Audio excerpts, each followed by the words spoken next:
Assalamualaikum warahmatullahi wabarakatuh. Waalaikumsalam warahmatullahi wabarakatuh. Selamat pagi anak-anak. Baik, Ibu. Apa kabar kalian semua?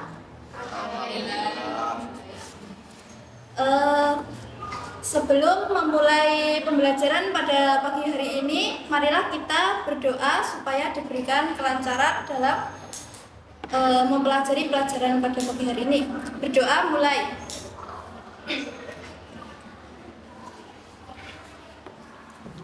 Selanjutnya, Ibu akan mengecek presensi kalian. Andira Novi Karisma, Binti Kalimatus, Herlina Priliani, Hana Kurniadi. Minggu kemarin kita belajar tentang negara ASEAN. Sekarang kita akan fokus ke negara Indonesia saja.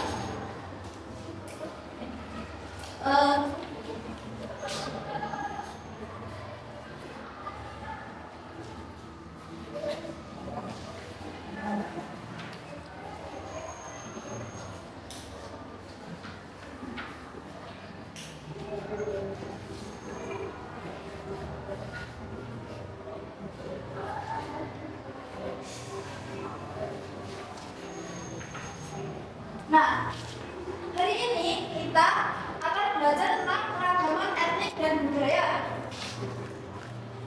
Apa sih keragaman etnik dan budaya itu? Yang tahu?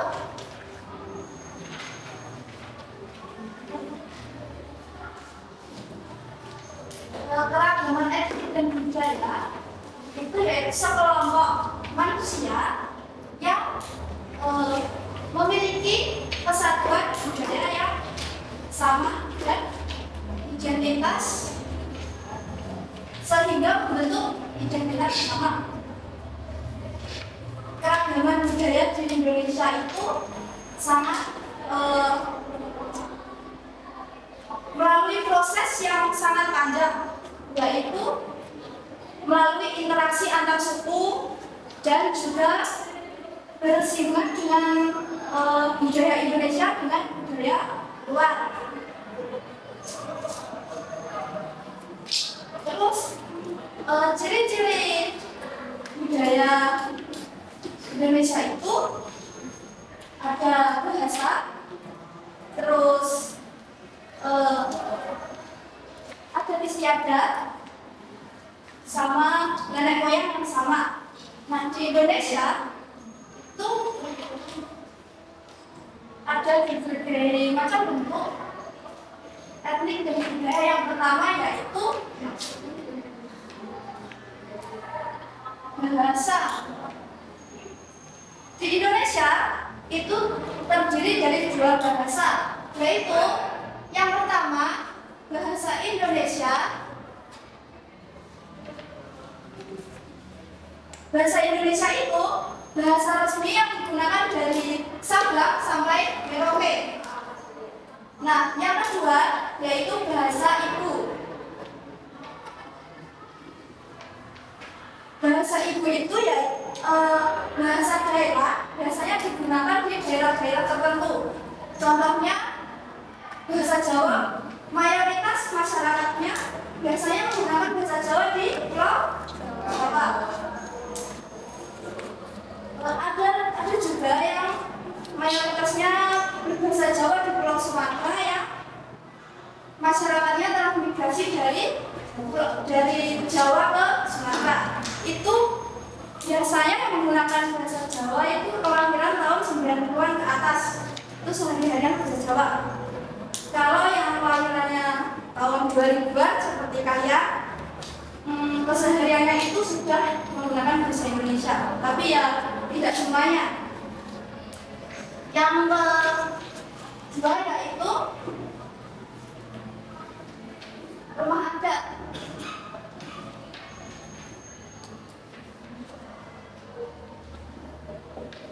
Selain bahasa, keragaman etnik dan budaya Indonesia yaitu rumah adat. Rumah adat di Indonesia itu berbagai jenis. macamnya dan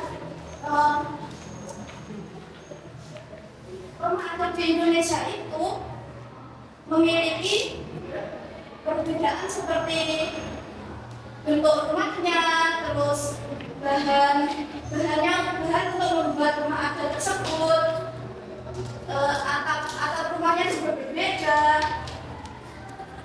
terus lantainya juga berbeda dan lain sebagainya. Mungkin filosofinya juga akan berbeda. Yang ketiga yaitu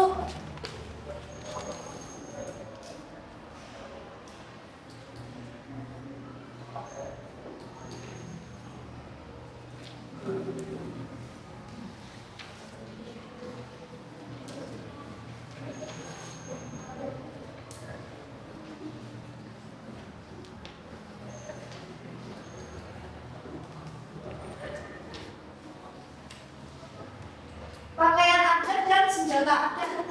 Biasanya pakaian adat itu digunakan ketika ada acara-acara kebudayaan. Contohnya di masyarakat Jawa ketika ada acara pernikahan, pengantinnya pasti menggunakan baju adat. Nah, pengantin pria yang menggunakan baju adat biasanya dikasih aksesoris senjata adat. Yang keempat yaitu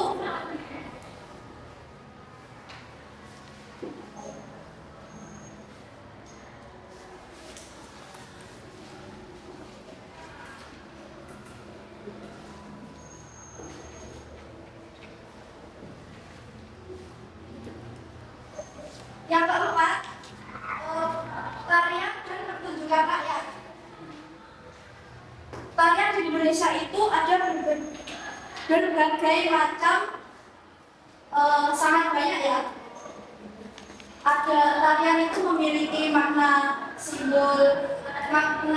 simbol-simbol seperti tarian untuk rasa syukur kepada Tuhan.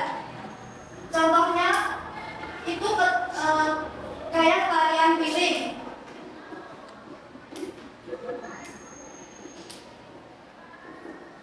Tari piring yang berasal dari Minangkabau itu memiliki makna rasa syukur kepada Tuhan yang telah memberikan hasil panen berlebih, hasil panen berlimpah. Pertunjukan rakyat itu seperti wayang, ketoprak,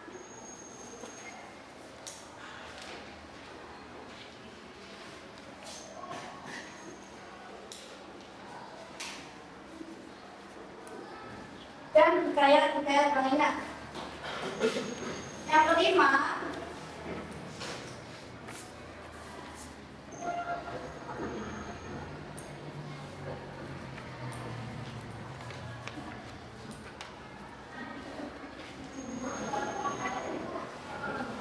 potensi budaya Indonesia. Selain sumber daya alam yang melimpah, terus sumber daya manusia, potensi budaya Indonesia juga menjadikan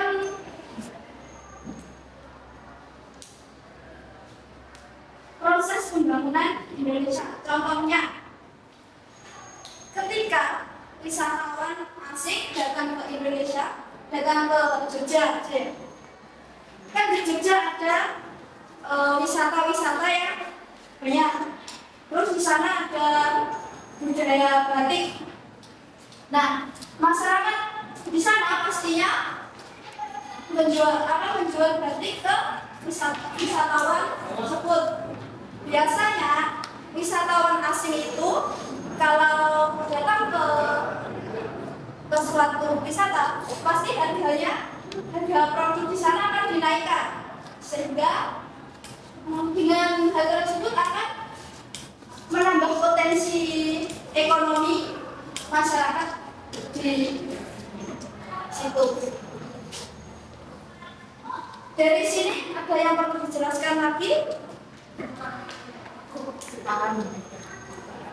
Sudah. Ibu akan membentuk kalian menjadi 3 kelompok. Setiap kelompok terdiri dari 3 orang sesuai dengan tempat duduknya masing-masing. Kalian perhatikan gambar ini. Di sini ada 3 gambar. Ya kan? Kalian nanti maju ke depan mempresentasikan filosofi gambar ini. Paham? Nah, terus di sini kan ada gambar kecil.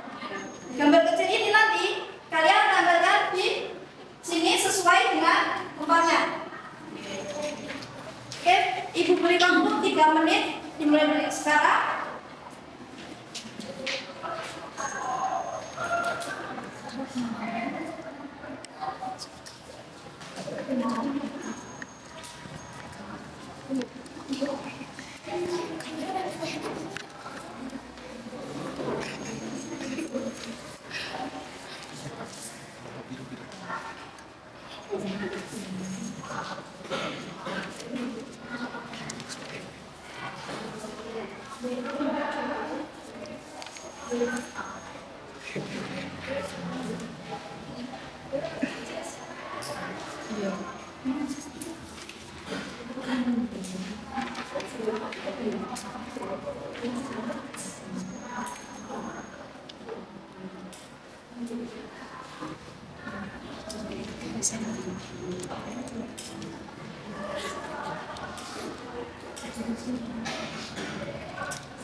Ayo, siapa yang mau nanti berdua mau berapa?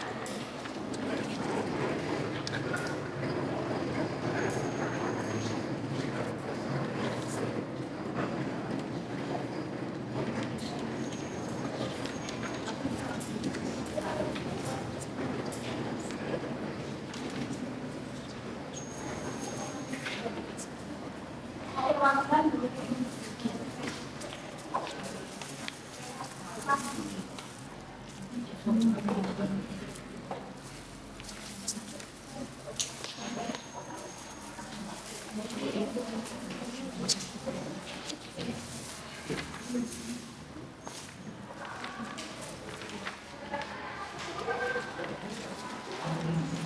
Ya. Berarti dibaca sing nomor 19 ya. Ya, apa itu? Filosofi, bacaan filosofinya. Ya. Sini aku baca. Di sini saya bersama dua. Ada gambar rumah apa ini gerjang. Rumah gerjang ini adalah bangunan rumah adat khas dari Sumatera Barat, di mana bentuknya seperti ini, yang apa meruncing-runcing ini mempunyai sebuah filosofi. Yang pertama dari ukiran rumahnya. Ukiran rumah ini bertemakan alam. Selain itu, warna yang digunakan untuk menghias ukiran tersebut biasanya dominan warna seperti hijau, yang mempresentasikan bahwa orang Padang itu hidup berdampingan dengan alam, atau ada falsafahnya alam takamur menjadi guru. Mungkin kalau kita dekat alam itu adalah guru, seperti itu. Kemudian bagian depan ini kan jadi gini, itu artinya melambangkan bertahan hidup.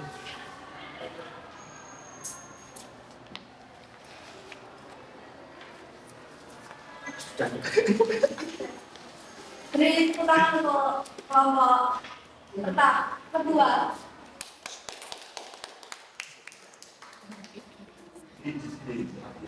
Ya, enggak.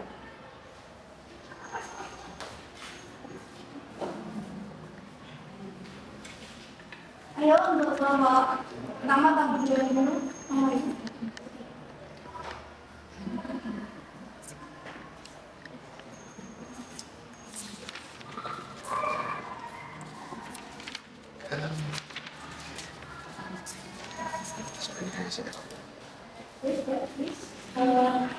Teman-teman di sini dari kelompok kita mempresentasikan ini adalah bangunan rumah lamin atau rumah adat dari Kalimantan Timur. Nah, di sini rumah lamin berbentuk rumah kampung yang mempunyai banyak hiasan dan ukiran atau gambar di seluruh bagiannya. Mulai dari atap sampai dinding-dinding di rumahnya, dan motif gambar dan ukirannya biasanya itu diartikan sebagai berupa makhluk hidup. Namun tujuan dari rumah lamin ini kan termasuk di masyarakat Suku Dayak. Ini membuat ukir-ukirannya itu sebagai perlindungan dari segala macam bahaya, seperti ilmu hitam yang berniat menyerang penghuni rumah. Ya, semacam adanya penolak bala. Nah, di situ juga ada dinding-dinding rumah kami dihiasi warna kontras seperti merah yang melambangkan keberanian, biru kesetiaan, dan kuning mewakili kewibawaan. Serta putih mempunyai simbol kebersihan jiwa, dan hitam mempunyai arti melambangkan keteguhan.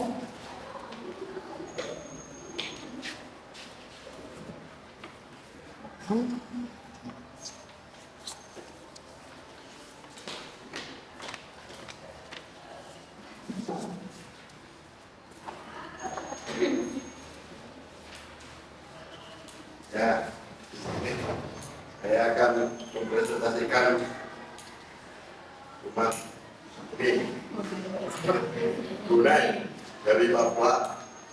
Jadi untuk filosofi rumah Brunei dari Papua ini, yang pertama menjaga kesatuan dan persatuan, karena rumah Brunei ini adalah rumah adat yang hanya boleh dibangun oleh laki-laki secara bergotong-royong. Terus yang kedua, sehati satu pikiran dan satu tujuan. Dengan tinggal di dalam satu rumah Brunei, semua orang akan sehati satu pikiran dan satu tujuan dalam menyelesaikan suatu pekerjaan. Nah, dalam Brunei, anak laki-laki dilatih agar menjadi orang yang kuat saat dewasa sehingga kelak dapat melindungi sukunya. Yang ketiga, simbol kepribadian dan harga diri. Dalam rumah Brunei ini 100% berasal dari bahan alami yang dapat diperbaharui. Hal ini menjadi contoh bagi arsitektur generasi sekarang bahwa jauh sebelum dikenalnya ilmu arsitektur hijau, nenek moyang kita di Indonesia sudah berbangunan. Ditempel ini. Nah.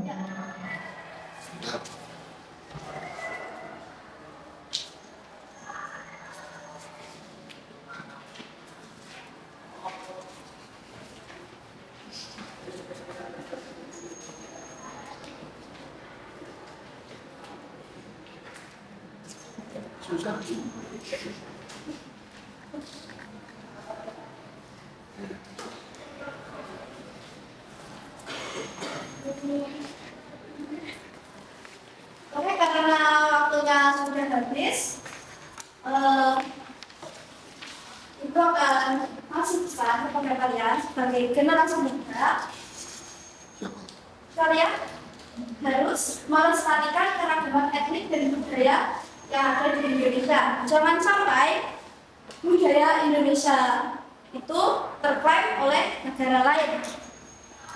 Sebelum Ibu tutup pelajaran pada pagi ini, marilah kita berdoa terlebih dahulu.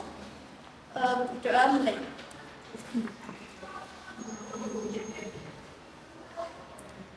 Cukup sekian dari Ibu. Wassalamualaikum warahmatullahi wabarakatuh. Waalaikumsalam.